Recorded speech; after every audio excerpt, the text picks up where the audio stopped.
Bom dia, alunos, alunos do 8º ano. Essa aula é referente ao dia 20/7/2020 e a gente vai ver o capítulo 3, do livro de vocês. Beleza? O que é que a gente vai estudar hoje? A gente está seguindo o cronograma, ou seja, o plano de ação, plano de aula. E esse cronograma ele vai ser seguido à risca, tá certo? Bom, o que é que a gente vai falar sobre? A gente vai falar sobre a formação dos Estados Unidos da América, tá certo?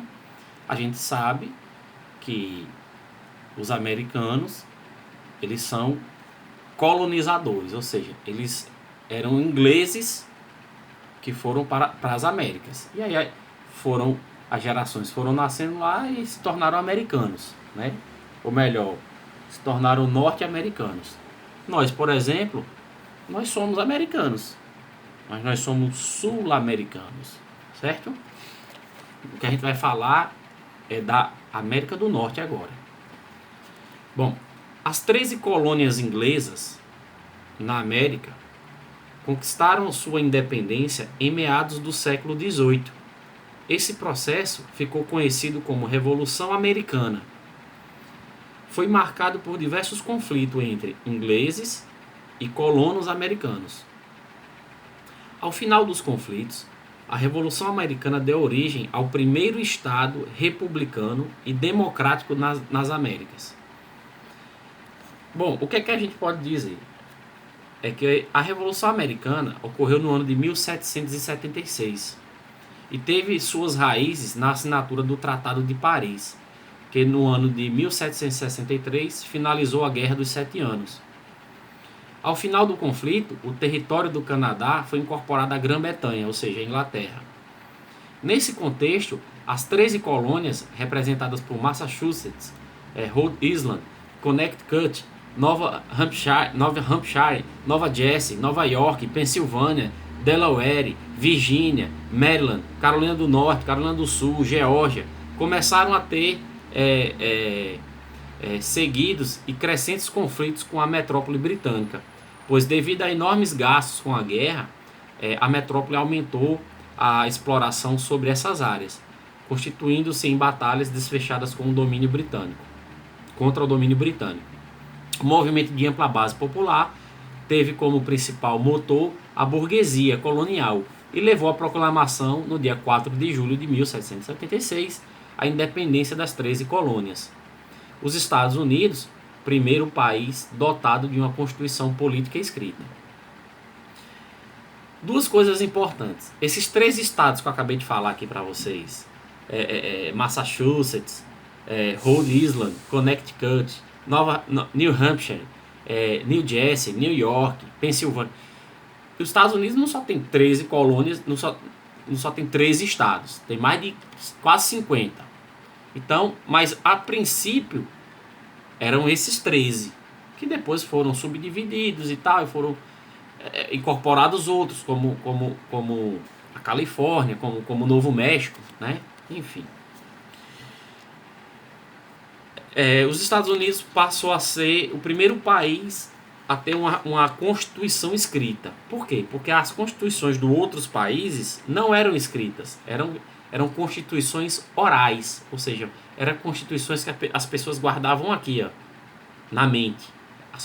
Os princípios, as leis eram passadas de geração para geração por meio da oralidade.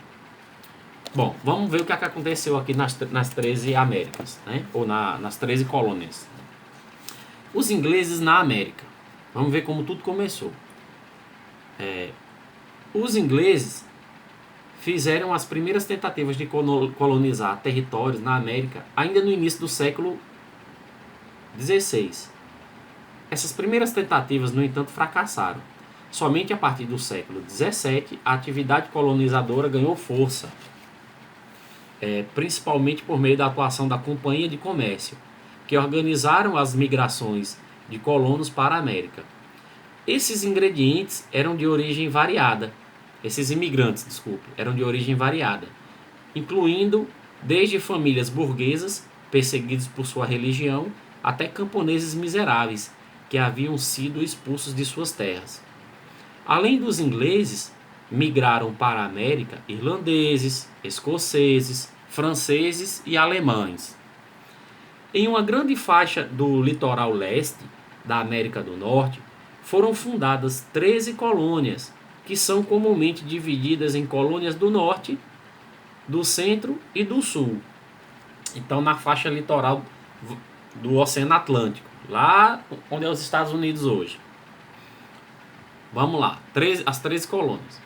As colônias do norte foram povoadas em grande parte pelos puritanos, perseguidos na Inglaterra, como os tripulantes do navio Mayflower, que fundaram a colônia de Massachusetts em 1620. A sociedade se formou nessas áreas, era dominada por líderes puritanos e sua economia era baseada em pequena propriedade familiar, onde se praticava a agricultura, a pecuária, para o sustento dos colonos e o comércio do excedente. Então eles plantavam para comer e o que sobrava, ou seja, o excedente, eles negociavam. As atividades que ofereciam maiores lucros eram a pesca e a caça. Os peixes eram salgados e exportados, e as peles de animais eram beneficiadas e vendidas entre os colonos ou enviadas para a Europa. Nessa região também foram desenvolvidas a extração de madeira, a construção naval, a produção de utensílios agrícolas e a fabricação de tecidos. A exploração das colônias do sul, por sua vez, isso a gente estava falando das colônias do norte, vamos para a colônia do sul agora. A exploração das colônias do sul, por sua vez, teve início com a fundação de Jamestown, na Virgínia. Nessas áreas, o clima mais quente e a qualidade do solo eram propícios à produção de artigos tropicais, como tabaco, cana-de-açúcar, algodão. A economia dessas colônias consistia na produção da monocultura em grande escala, voltada para o mercado externo. Monocultura significa plantar uma coisa só. Normalmente são áreas extensas de terra, aonde se planta com viés econômico, ou seja, se planta para colher, para vender. Normalmente não só para o consumo, certo? Bom, o que é que acontece? O que é que acontece entre a metrópole, que é a Inglaterra ou Grã-Bretanha, e a colônia, que são as 13 colônias, que está aqui na América do Norte. Vamos ver um pouquinho sobre o comércio entre elas. O comércio, conhecido como comércio triangular, as atividades comerciais estabelecidas entre Inglaterra, as colônias da América do Norte e a África, formaram uma rede de trocas independentes. A África fornecia mão de obra escravizada para o trabalho nas colônias. A matéria-prima, produzida nas colônias americanas, principalmente pela mão de obra escravizada, era enviada para a Inglaterra, que por sua vez a transformava em produtos manufaturados. Esses produtos eram enviados para a colônia americana para serem vendidos e também para a África para serem trocados por escravizados. Quando a gente pega uma matéria-prima e chama de produto manufaturado, significa que a gente pegou aquilo que veio da natureza, ou seja, a matéria-prima, e manufaturou, ou seja, mexeu, agregou valor a um produto que até então veio da natureza. Por exemplo, é igual você pegar o grão do café, você torrar e moer. Aí quando você vende naquele pacotinho, ele está manufaturado, tá certo? A pessoa que vende daquele jeito ganha mais. A pessoa que vende, o dono do supermercado que vende o café ensacadinho no saquinho, o pozinho já moído, já torrado, ganha mais dinheiro do que o cara que plantou lá no campo e vendeu só o grão de café, ok? Bom, então esse comércio triangular se dava entre Grã-Bretanha de um lado, que era a metrópole, né, ou Inglaterra, América do Norte, as 13 colônias, e a África. A África fornecia mão de obra escrava, as 13 colônias fornecia matéria-prima e a metrópole fazia o manufaturamento desses produtos que eram enviados para lá. Bom, existem dois tipos de colônia. Existe a colônia de povoamento, que é aquela onde as pessoas vão para morar, e existe aquelas colônias de exploração, que é onde as pessoas vão lá só para explorar e saem. Por exemplo, o Brasil, quando foi descoberto, ninguém queria morar aqui. Todo mundo vinha aqui só para explorar. Aí depois que foram ficando, com o passar do tempo. Então o Brasil era uma colônia de exploração. Já as 13 colônias não. As 13 colônias, as pessoas que foram para lá, que saíram da Inglaterra, saíram da Alemanha, saíram da Irlanda, eles foram para lá fugidos, foram para lá para se refugiar, então foram para lá para morar. Então lá, as 13 colônias da América do Norte se chama colônia de povoamento. Colônia de povoamento.